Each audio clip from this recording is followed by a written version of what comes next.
All right, let's dive into Happy Money. Today, we're exploring Ken Honda's book, Happy Money, The Japanese Art of Making Peace with Your Money. It's a fascinating read, blending personal finance and self-help. And it's hugely popular. I mean, over 7 million copies sold in Japan. Yeah, he's a best-selling author over there. In fact, the book opens with this crazy anecdote. Yeah. Honda's at a party, and a woman asks to see his wallet. To steal it? Nope.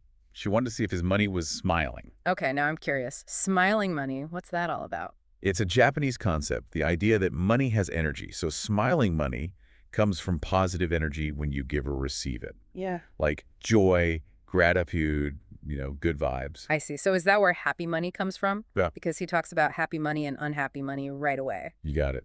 Happy money is all about that positive energy, regardless of the amount. Like, he gives this example of a 10-year-old kid who buys his mom flowers. Oh, that's sweet. Not a big financial deal, but the kid's heart is in it. Pure happy money. That makes sense. And so unhappy money would be like, The opposite.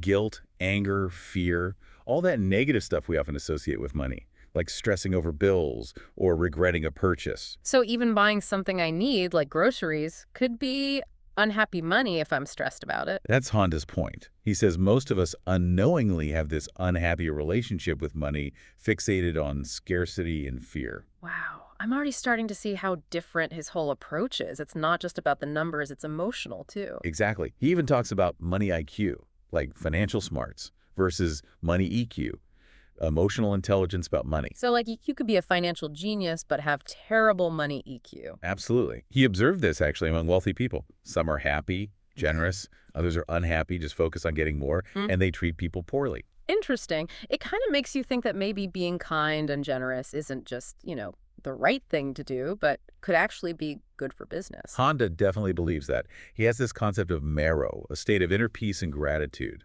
He says it attracts abundance. So how do you get that marrow? He learned it from his own mentor, a really successful guy who just radiated happiness and contentment. It's like that inner peace draws success to it. That's amazing. Okay, so money isn't just about numbers, it's about energy, emotions, and now Honda gets into these money personalities, right? Right. Okay. He says we all develop these personalities based on our childhoods and beliefs. So like saver versus spender. Well, yeah, there's that. He describes a few types, like the compulsive saver. They love to save, hate to spend. Oh yeah, I know a few of those. Always worried about what ifs. No, right. And Honda suggests that might come from a childhood where money was tight, or their family was just really anxious about finances. Makes sense. And then there's the opposite, the compulsive spender. Yeah, they live in the moment, might overspend. Maybe they're rebelling against a really strict upbringing. Huh. So two totally different behaviors, but both maybe coming from anxieties about money. Exactly. It's fascinating. Okay, so savers and spenders. What other personalities are there? Well, you've got the compulsive moneymaker. Yeah. All about working and earning, chasing that next level of success, Oh yeah, the workaholics. Probably had to hustle early on or felt insecure growing up. That's what Honda thinks. Mm. And then lastly, there's the indifferent to money type. They don't care about material wealth, might even be uncomfortable with it, focused on other things. I can see that. Like artists, teachers, people driven by purpose, not profit. Exactly. And of course, these are just a few examples, right? There are tons of variations. Sure. But the point is, start thinking about your own money personality. Yeah, what are your tendencies, fears, motivations around money? Mm-hmm. Because once you understand that, you can start to address the root causes of your challenges, That's a great point. It's not just about fixing symptoms, it's about understanding the underlying issues. And speaking of root causes, Mm. Honda has this powerful concept called money wounds. He argues that our past, especially childhood, can create these invisible wounds. Yeah. Wounds that impact our financial decisions and emotions, even if we don't realize it. Like how? He tells this story about a little boy just in kindergarten, convinced his family wouldn't have Christmas presents because they were poor. Oh, wow. It just shows how early these beliefs can form. That's heartbreaking. And sometimes those beliefs aren't even true, right? Yeah. But they can still have a powerful hold on us. So how do we heal those money wounds? Honda has a two-step approach. First, figure out your money blueprint. Money blueprint. Yeah. Look at your family history, the messages you absorbed about money. Mm-hmm. What did your parents say about money, your grandparents? What did you observe in your family? So it's like digging into your financial past, see where those beliefs came from. Exactly. And then Step 2 is to understand and forgive. Forgive. Yeah, forgive the people, maybe your parents, Uh, who might have unintentionally passed on these negative patterns. It's not about blame, it's about understanding and letting go. that's powerful. Okay, so we've talked about happy money versus unhappy money, different personalities, and even these money wounds. What's next? Well, Honda uses this really cool analogy. He compares money to a flow, constantly moving in and out of our lives, like a river. Okay, I like that. So are there different types of money flow? Absolutely. Like, think about high flow. That's when a bunch of money comes in. Oh, like winning the lottery? Sure. Or a big promotion at work. It can be exciting, bring opportunities, but it can also be overwhelming if you're not prepared for it. I can imagine. Then what about like a low flow? Right. That can be scary, trigger anxiety and fear. Like losing a job. Yeah. But it can also be a time for rest, reevaluation. Hmm.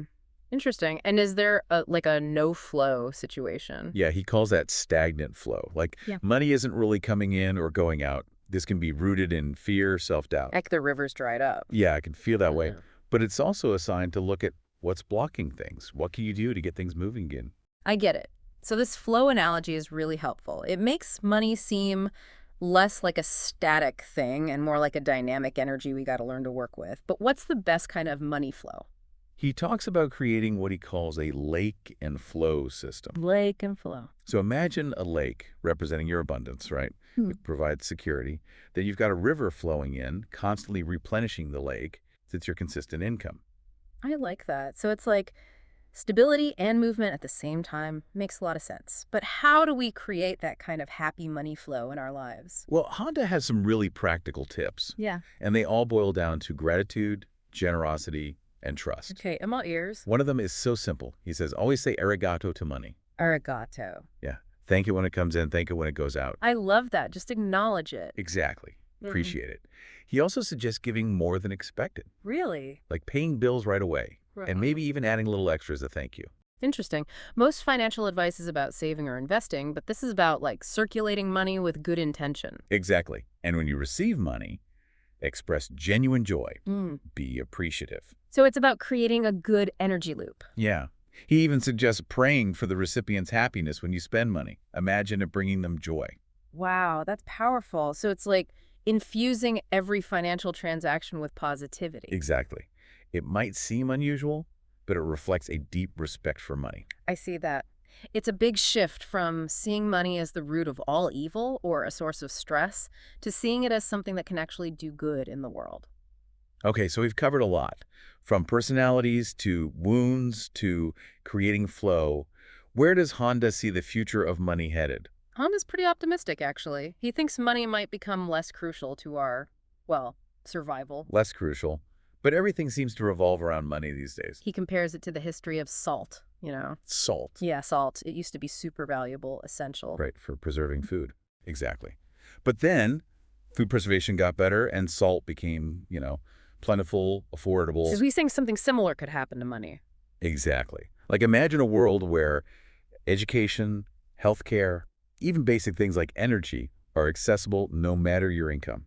That's a huge shift. I mean, would people even have the same drive if money wasn't such a constant pressure? That's a great question. And it kind of goes back to what we were talking about earlier, With the money wounds. Yeah, that fear a lot of us have of not having enough.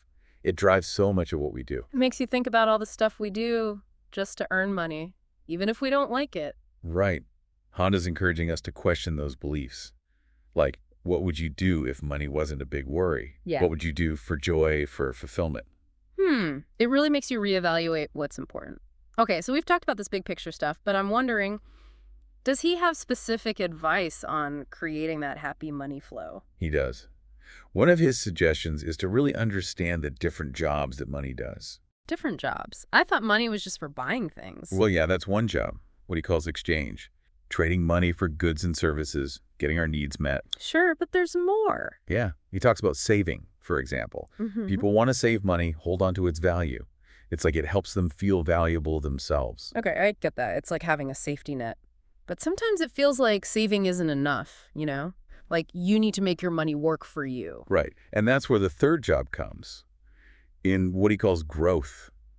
The idea that money can make more money through investing and stuff. It's a big part of how our system works. Sure, but like we were talking about earlier, that constant focus on growth can be kind of unhealthy. Like, we're never satisfied. Honda gets that.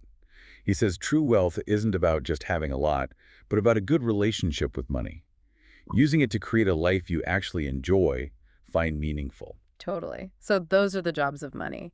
What can we do to, like, align our finances with our values to get that happy money flow going? He suggests starting with your spending habits. Are you spending on stuff that really matters to you? Or is it just out of habit?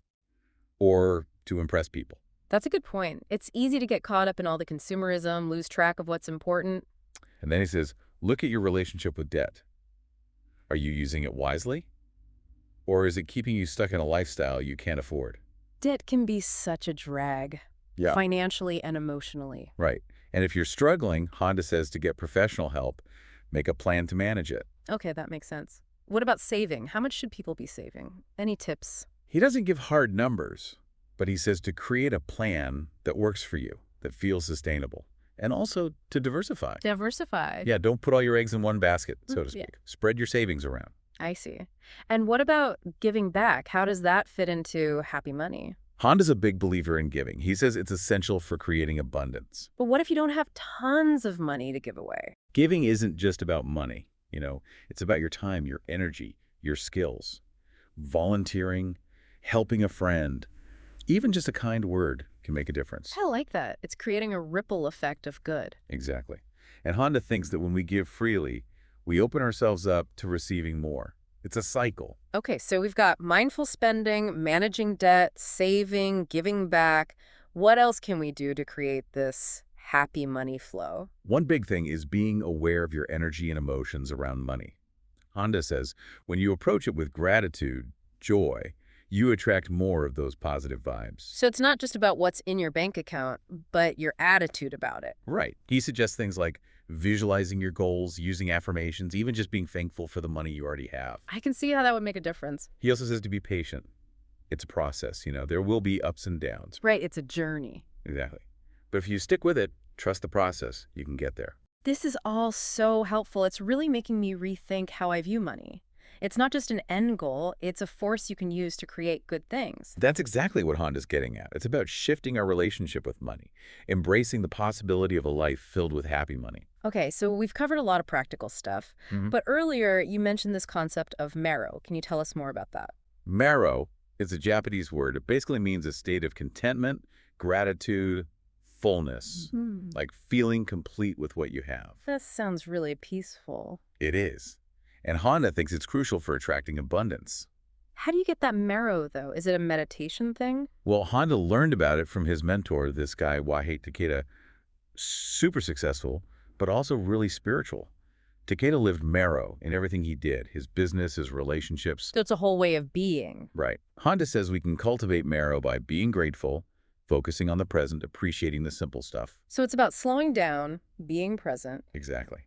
Finding contentment now, trusting that you'll be taken care of. I like that. Makes you wonder if all the striving and chasing is what's actually blocking abundance sometimes. That's a great point. And Hannah's book really digs into that. It gives you tools and techniques for shifting from that scarcity to abundance. Now, before we forget, can we revisit the money personalities again?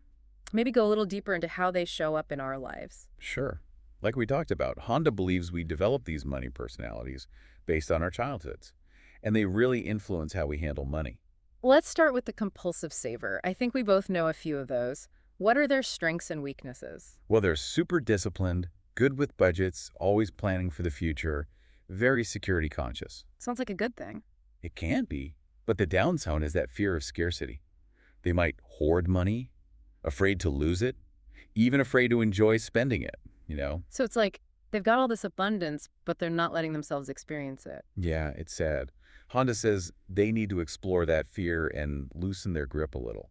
To practice spending on things they enjoy, trust that more will come. Makes sense. What about the compulsive spender then? How do they get healthier with money? They're the opposite, right?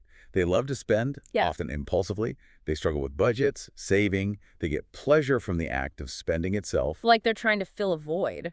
Yeah, Honda thinks they might be using spending to cope with stress or emotions. So he says they need to find healthier ways to deal with those feelings. Learn to budget, track their spending, practice waiting for things they want. So more awareness and intention. Got it.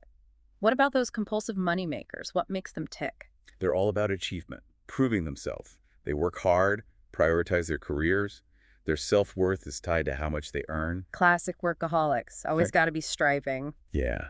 And that drive can lead to success, but the problem is finding balance. They might neglect relationships, their health, even their own passions. So it's like money can't buy happiness, even if you're really good at making it. Right. Honda encourages them to figure out why they're working so hard. Find ways to create a more balanced life. Make time for relationships, hobbies, taking care of themselves. Okay, and last but not least, the indifferent to money type. What are they like? They're often not focused on money at all. Might be drawn to careers that are more about purpose, like teaching or art. They might even find money kind of stressful. The free spirits. Yeah. But the challenge for them is creating a sustainable lifestyle. They might need to get better with managing money or find ways to earn that align with their passions. So a balance between following their heart and making sure they're taken care of financially. Exactly. Honda says they should learn about money, make a budget, maybe even get some professional help if they need it. This whole idea of money personalities is so fascinating. It really shows how much our childhoods can shape our relationship with money. It really does. And Honda's book gives you tools to work with that, to heal your past, change your mindset, and really create a positive relationship with money. This has been so eye-opening. It's making me think about money in a totally new way. That's great to hear. Honda really challenges us to step outside those old ways of thinking about money. Yeah, it's a journey. And that idea of our early experiences shaping us, that leads us to something else Honda talks about, money wounds. Right, we touched on that earlier, those emotional scars from our past. Yeah. Exactly. And they can stick with us even if we're successful now. Like, let's say you grew up with a lot of financial stress. Always worried about money. Right. You might unconsciously carry that same anxiety into adulthood. Even if your finances are fine now. Exactly. Or maybe you were taught that rich people are bad, or that money is evil. I can see how that would mess with you, even subconsciously. Totally.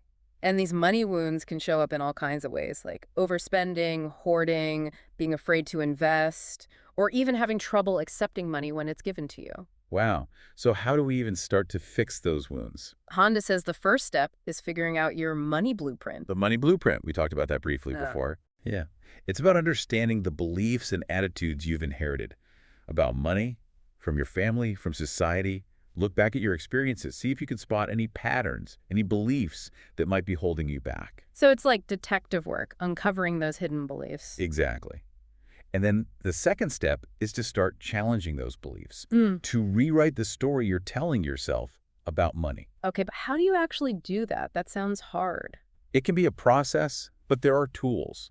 Honda talks about affirmations, visualization, journaling.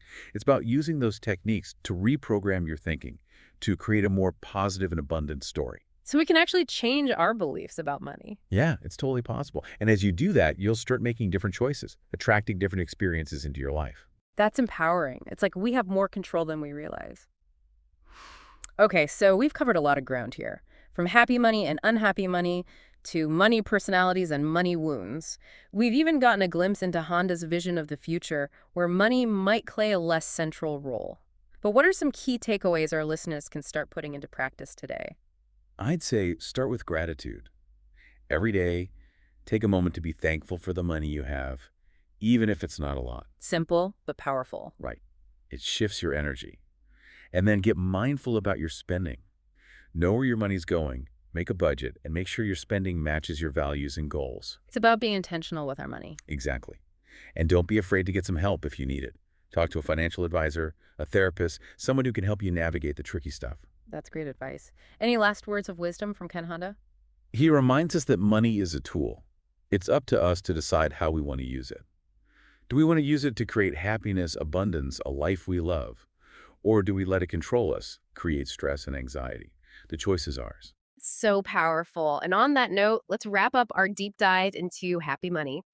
I want to leave you with this thought from Honda. Your life is made up of experiences. Think about how you can use money to create the experiences that bring you joy, fulfillment, and meaning. Thanks for joining us. Did you get any of that?